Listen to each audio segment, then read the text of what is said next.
I'm so confused about tariffs. I really don't understand. It seems that tariffs would be good if we have our own industry to protect, like clothing and shoes and stuff like that. But there are others, on the other hand, that it causes problems because, like, for instance, the soybean farmers, and I don't know. What should I understand about tariffs? Sure, that's a great question. The last couple of chapters of my book on neoliberalism do a deep dive into tariffs. If you really want to get into it, it's the hidden history of neoliberalism. But here's the story. At the beginning of our republic, at the founding of our republic, in fact, actually before the Revolutionary War, the British had a law that said that it was illegal for Americans to manufacture fine clothing, to manufacture weaponry, to manufacture a whole spectrum of things that had to be bought from the British East India Company. It was basically a way of subsidizing British industry. And that was the main reason why the Boston Tea Party happened. Because the British had a law that only the East India Company had a monopoly interest in importing tea into the United States. And at the time, most Americans drank tea. In fact, there were tea shops like there are Starbucks now. There were tea shops every other block in Boston in the 1770s. So when George Washington became president, he appointed Alexander Hamilton as his Secretary of the Treasury and said, tell me how to turn America into an industrial powerhouse like England is. And Hamilton said, and he came up with an 11-point plan. It's called the American Plan, or the Hamilton Plan. And Hamilton said we need to do a number of things. We need to financially support new industries. We need to give them subsidies and tax breaks. And we need to, protect. We need to enforce. We need Congress to pass laws, comporting with Section 7 of Article 1 of the Constitution, which allows us to have patents, to protect new manufacturers. And we need to put a tariff on goods imported into the United States to encourage manufacturing in the United States. So the way a tariff works is when a product is brought into the United States, the company that receives that product pays the tariff. It's a tax. It's an import tax. Pays the tariff to the federal government. And Hamilton in the 1790s, in the early 1790s, set our tariffs at an average of around 30% on pretty much everything. And they stood there until the 1930s. From the founding of our republic until the Civil War, tariffs paid for 100% of the operation of the federal government. They were our only source of tax revenue, was tariffs on imported goods. From the Civil War to World War I, they paid for about 2/3 of the total cost of the federal government. And then around the time of World War I, we got the 13th Amendment, we got a federal income tax. Tariffs became a smaller part of that. By World War II, by the end of World War II, tariffs were paying for only about 1/3 of the federal government. And after World War II, we started slowly reducing tariffs. The big reduction in tariffs happened under the Reagan administration and the Bill Clinton administration. And when Reagan came into office, the average tariff, the Department of Commerce has a list of tariffs, and there's 22,000 items. There's like rolled steel, flat steel, steel bars, steel ingots, that kind of stuff, right? I mean, that granular. And we would have like a 50% tariff on one thing and a 0% tariff on other things. So, things domestic industries that we wanted to protect, we had high tariffs on. Those industries that we had no interest in protecting, like carved sandalwood from Thailand, there was no tariff on. And it worked quite well. It encouraged American manufacturing. But then this neoliberalism thing came along in the 1950s. This was, Milton Friedman's thing.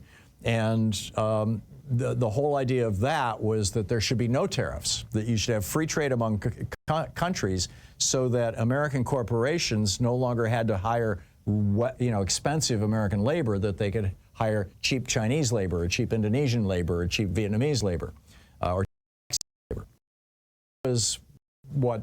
That was a big project for the Reagan administration and the first Bush administration with the General Agreement on Tariffs and Trades, the GATT, which led to the creation of the World Trade Organization, and with the North American Free Trade Alliance, NAFTA, which was written by the George H.W. Bush administration and was signed by Bill Clinton. Period from 1980 to 2000, that 20-year period, the average tariffs in the United States went from the between 20 and 30% range down to the under 2% range.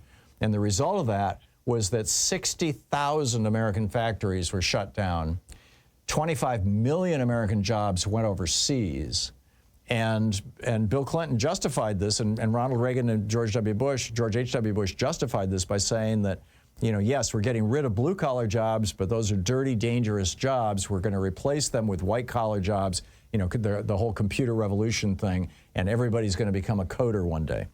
It didn't quite work out that way, and instead our middle class went from 2/3 of us when Reagan came into office to 43% of us when Trump was done with his with everything.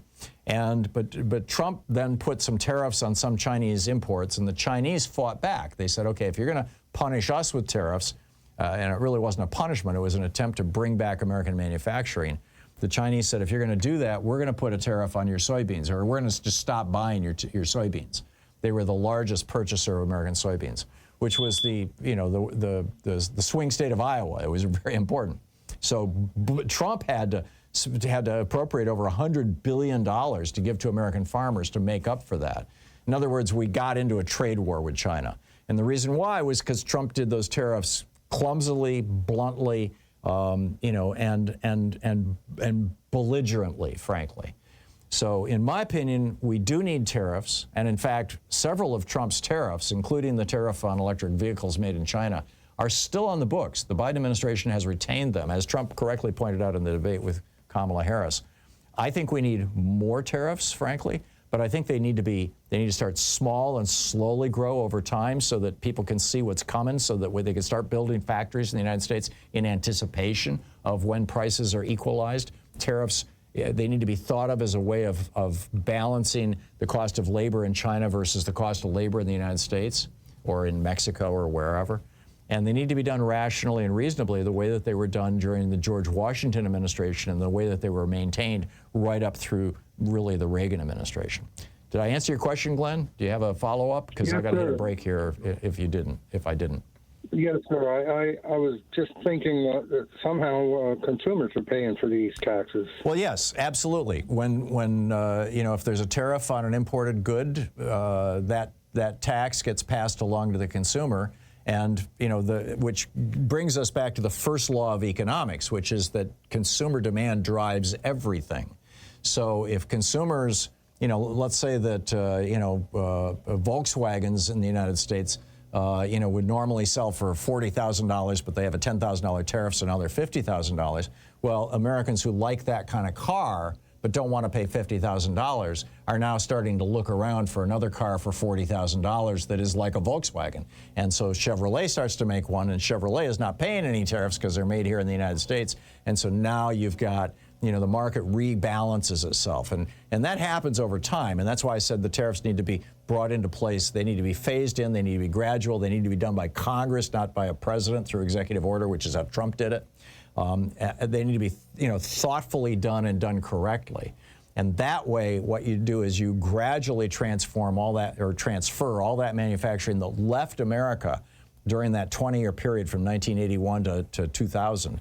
You gradually bring that manufacturing back to the United States, but you don't do it in a way that trips off trade wars or that causes just, you know, obscenely high prices on imported goods that would screw things up and make life miserable for Americans. Make sense? Yeah, thank you so much. You're welcome. Good talking to you, Glenn. Thanks for the call. I love the questions like that. I'm such a geek. I'm sorry. I find tariffs fascinating. Like I said, I mean, they fueled America right up till the Civil War, well, right up until the 1980s.